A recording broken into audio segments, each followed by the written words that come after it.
తామొస్తే future city రద్దు చేస్తామని ఓవైపు బీఆర్ఎస్ హెచ్చరిస్తున్నా కాంగ్రెస్ ప్రభుత్వం మాత్రం ఫ్యూచర్ సిటీ మీద ఫుల్ ఫోకస్ పెట్టింది.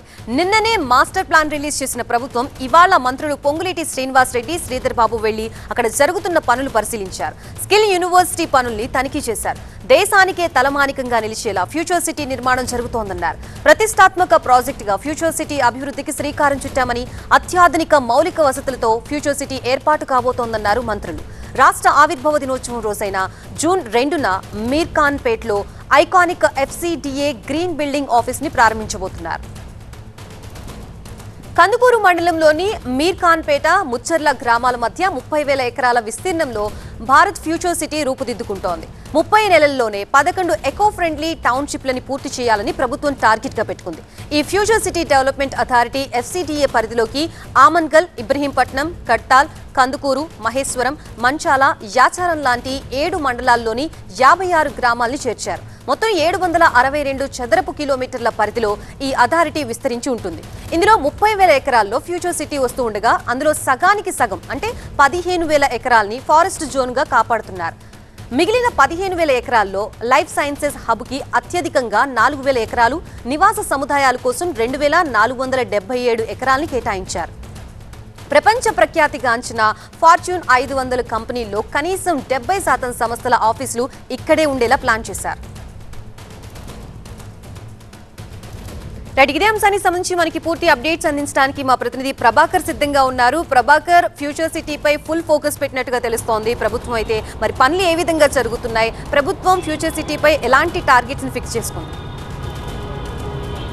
టార్గెట్ జూన్ 2 ఆర్ జూన్ 3 అనే విధంగానే ప్రభుత్వం ముందుకెళ్తుంది.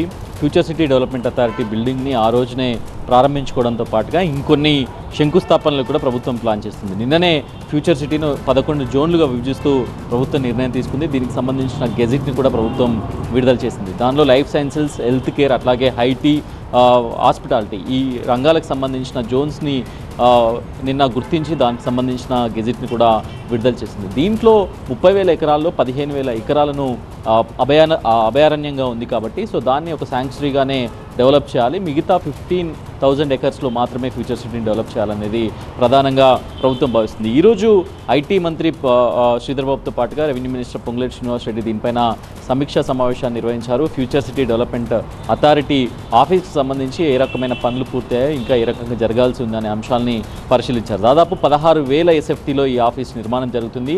మొదటి కన్స్ట్రక్షన్గా ప్రభుత్వం చెప్తుంది. ఫ్యూచర్ సిటీకి సంబంధించి గతం నుంచి కూడా ప్రభుత్వం చెప్తుంది net zero city. Net zero city means pollution free, ఎక్కడా కూడా పొల్యూషన్ ఉండకుండా కాలుష్య రహిత నగరంగా దీన్ని అభివృద్ధి చేయాలి.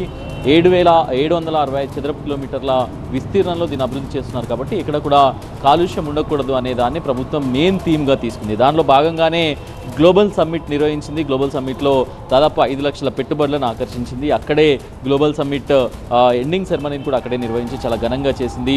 దానితో పాటుగా ఫ్యూచర్ సిటీకి సంబంధించి ఇప్పటికే స్కిల్ యూనివర్సిటీ కన్స్ట్రక్షన్లో ఉంది. స్కిల్ యూనివర్సిటీకి మహీంద్రా అండ్ మహీంద్రా చైర్మన్ ఆనంద్ మహీంద్రా చైర్మన్గా ఉన్నారు. సో ఆనంద్ మహీంద్రాతో పాటుగా సీఎం కూడా ఎప్పటికప్పుడు దీనిపైన రివ్యూ చేస్తూనే ఉన్నారు. సో వీటన్నిటినీ కూడా కొన్ని ఐకానిక్ బిల్డింగ్స్తో పాటుగా ఇన్వెస్ట్మెంట్స్, ఇన్ఫ్రాస్ట్రక్చర్, అట్లాగే ఇండస్ట్రీస్ వీటన్నిటినీ తీసుకురావాలి.